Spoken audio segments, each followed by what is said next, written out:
Hey everybody, and welcome to another segment of AstrologyAnswers.com's weekly forecast.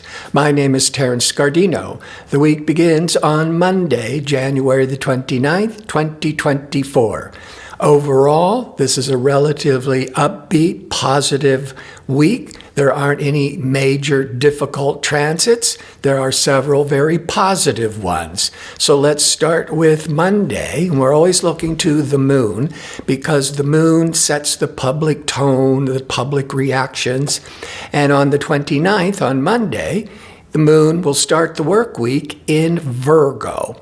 Virgo is a work-oriented sign. It's a very service-oriented, very analytical, very sensible, very practical, a pretty good moon sign to start the work week. Mars is ambitious, assertive, a risk-taking planet. It's the warrior planet in mythology. And Uranus will be in harmony Mars will be in harmony with Uranus. Uranus is about innovation, originality. It often rules over technology. So having Mars in harmony with Uranus, there could be a lot of activity, the Mars, with new technology. On a more personal level, this gives you the courage, Mars, to take bold actions and maybe to launch something all new. But the moon will go void of course at 3:20 p.m. Pacific time until 12 midnight, but 12:04 a.m. into the next day. Again, when the moon is void of course, it's not making any aspects to other planets until it changes signs and starts the cycle all over again. So the energy is flat. It's unproductive. So with this Mars-Uranus for the whole day, you're feeling this tremendous motivation and drive to initiate new projects, to risk, to take chances. But I would not launch anything or begin anything important after the moon goes void of course at 3:20 p.m. for the rest of the day, Pacific time. On Tuesday, now the moon is in Libra. Libra is very sociable, very fair-minded, it's always seeking harmony and cooperation. And the moon in Libra will be in harmony with the sun in Aquarius. Aquarius is an air sign. Libra is an air sign. Air signs stimulate a lot of ideas, a lot of conversations. But when the public moon is in harmony with the sun, there's a comfortableness when things are easier, where things seems to flow and work out. On Wednesday, the 31st, the moon continues in Libra, but it's going to be in a hard angle by 7 p.m., but Pacific time, with Mars. Mars is this anxious, restless, fiery energy when it's being stressed by any other planet. So the moon, you could say, emotionally, there could be a lot of stress, anxiousness, irritability, but it's not until the early evening Pacific time. But for most of the day, with the moon in Libra, they're seeking this harmony and cooperation. And Venus is the ruler of the sign Libra. Venus is the pleasure-seeking, creative, and relational planet. Venus will be in harmony with powerful transformational Pluto.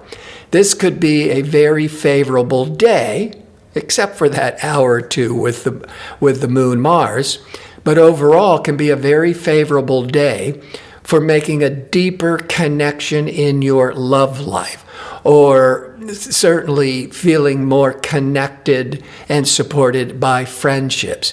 And Venus is also a planet of creativity, and that Pluto can really help that creative energies, do something different, transform it, really taking it to the next level. On Thursday, February the 1st, the moon is void, of course, for the first half of the day. It begins at 1:03 a.m.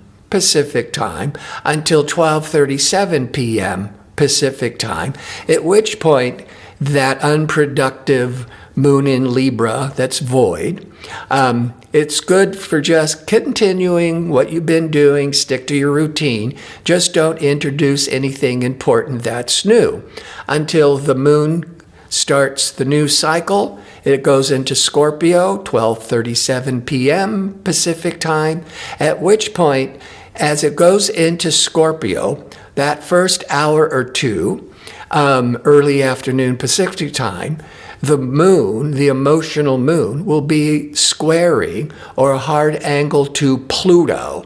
Pluto is the planet ruled by Scorpio. This moon in Scorpio, in hard angle to Pluto, can bring up a lot of emotional frustrations, intensities, secrets could be revealed. The positive is doing a lot of research, investigation, a lot of introspection. So it's all about turning inward and going really deep. But there can be the positive with studying. On Friday, as the moon continues in Scorpio, it's going to be in harmony with relational, pleasurable, pleasure-seeking Venus mid-afternoon Pacific time. And the first half of the day, the discerning communication Mercury will be in harmony with Neptune. Neptune is this idealistic, empathetic, intuitive energies. Now, the whole day, Mercury will be in harmony with Neptune. It's just more prominent the first 12 hours of the day, Pacific time. Ideal for empathy, for charity, for inspiring you, or being inspired with that Neptune. That Neptune can be very intuitive, very psychic. This would be a good day to trust your hunches. For Saturday, the 3rd, it's a very favorable day, all day. The moon's in Scorpio. That moon in Scorpio is all this passionate energy. But it's going, and that could be a little bit overly intense. But it's making 3 very positive transits throughout Saturday. Mid-morning, the moon is in harmony, called a sextile, with Mars. That moon-Mars gives this passion, this motivation. It's a good day, a good time to just jumpstart the day, go be physically active, maybe be very ambitious, going after goals. Then mid-afternoon, the moon is now going to be in harmony, the best harmony, with, called a trine, to Neptune. That emotional reactiveness with Neptune can be very compassionate, very healing, can be a time of seeking out a spiritual path. So good for meditation, for yoga, and in the early evening, now the moon is sextiling positively with communication Mercury. And it is a Saturday evening, and so going out on a date, going out with friends, that public emotional moon in harmony with communication Mercury. This could be a very favorable time with a group of friends or with your significant other to have a really heartfelt conversation. Now, This could also be favorable because the moon can represent the past, your childhood, but it's in harmony with Mercury, the planet of with discussion. So you might be at dinner time, comfortably talking about your past, talking about your family. And it would also be very favorable if you were with family on the Saturday evening and being able to really open up and talk about how much you love them, talk about your feelings. And then we get to Saturday, February the 4th, and the moon is now in Sagittarius. When the moon was in Scorpio, it tends to be more private, more hidden, more introspective. And then when it goes into Sagittarius, Sagittarius is a fire sign. Sagittarius is adventurous. It's outgoing. It loves to travel. It loves sports.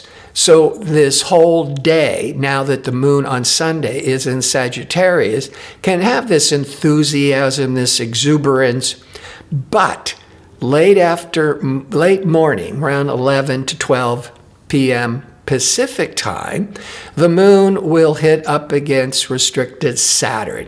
Moon Saturn for an hour or two, you may be really feeling lonely. You may be feeling emotionally heavy, frustrated.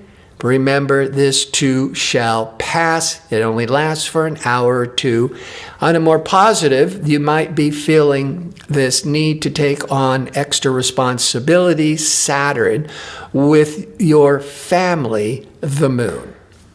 I want to thank you for tuning in. I hope to see you next week with my next segment. Until then, be safe and well.